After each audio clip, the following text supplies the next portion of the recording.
اب ہم ایک ورک شاپ کرواتے ہیں سورۃ الکوثر کے اوپر کہ اللہ تعالیٰ نے فرمایا کہ انا اعطیناک الکوثر، اے پیارے حبیب صلی اللہ علیہ وسلم ہم نے آپ کو کوثر عطا کی۔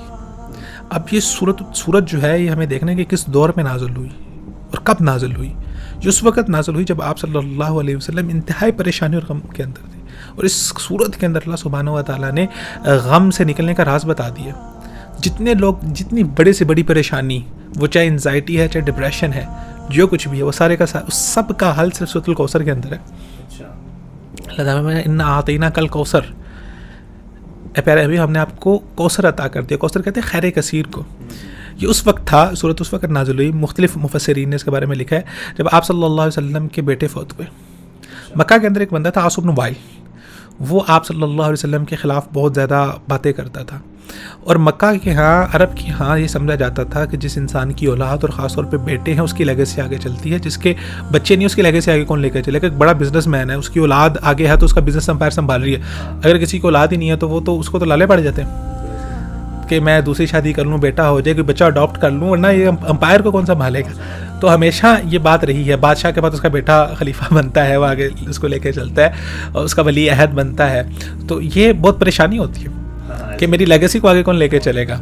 تو جب آپ صلی اللہ علیہ وسلم کے بیٹے حضرت ابراہیم، اور وہ آپ صلی اللہ علیہ وسلم کے ہاتھوں میں انہوں نے وفات پائی، اور بعض مفسرین نے لکھا ہے بالکل چھوٹی سی ایج کے اندر، سویٹر سے، بعض نے 6 ماہ لکھا ہے، بعض نے 1.5 سال کا عرصہ لکھا ہے، تو اس میں وفات پائی۔ وہ چھوٹا سا پیارا سا بچہ، اس سے پہلے آپ صلی اللہ علیہ وسلم کے بچے فوت ہوئے۔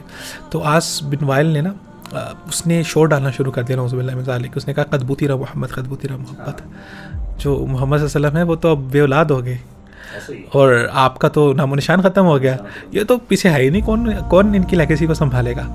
تو جب آپ صلی اللہ علیہ وسلم آپ کے اپنے بھی مخالف ہو گئے اور بچہ بھی فوت ہو گیا، اور اللہ کے اتنے قریب بھی، اللہ بھی کیا آزما رہا ہے، آزمائش چل رہی ہے، اور اپنے مخالف، اتنی مخالفتیں جان کے پیاسے، اتنی مخالفتیں کہ اپنی جگہ پہ نہیں رہ سکتے، اپنے گھر سے نکال دیا گیا، دشمنیاں ہر وقت آپ کو آپ یہ سمجھیں کہ آپ کے اوپر تھریٹ ہے، ہر وقت تھریٹ ہے۔ آپ کسی جگہ سے گزرنے، کوئی آپ کو جو ہے نا وہ تنگ کر رہا ہے، کوئی آپ کو تانے دے رہا ہے، آپ تھریٹ کے اندر رہ رہے ہیں، پھر اوپر سے بچہ بھی چلا گیا، کوئی آپ کے پاس زندگی میں کوئی ایسی چیز، ظاہری طور پر دیکھیں تو کوئی ایسی چیز ہی نہیں ہے جس سے آپ خوشی حاصل کر سکیں۔ تو اللہ تعالیٰ نے فرمایا کہ حبیب پریشان نہیں ہونا، کیا ہوا اگر اللہ نے ایک چیز لے لی ہے، انا اعطیناک الکوثر، ہم نے آپ کو کوثر عطا کر دیا۔ اب کوثر کیا ہے؟ کوثر خیر کثیر۔ کوثر ایک تو حوض کوثر ہے جو قیامت والے دن رسول اللہ صلی اللہ علیہ وسلم وہاں پر اپنی امتیوں کو پیالوں سے پانی پلا رہے ہوں گے، اور حدیث میں آتا ہے کہ اس میں جو پیالوں کی تعداد اتنی ہے جیسے آسمان میں ستاروں کی تعداد ہے، وہ نہیں گنے جا سکتے، تو یہ بھی نہیں گنے جائیں گے۔ تو قیامت والے دن اللہ کے نبی صلی اللہ علیہ وسلم سب کو وہ حوض سے پانی پلا رہے ہوں گے۔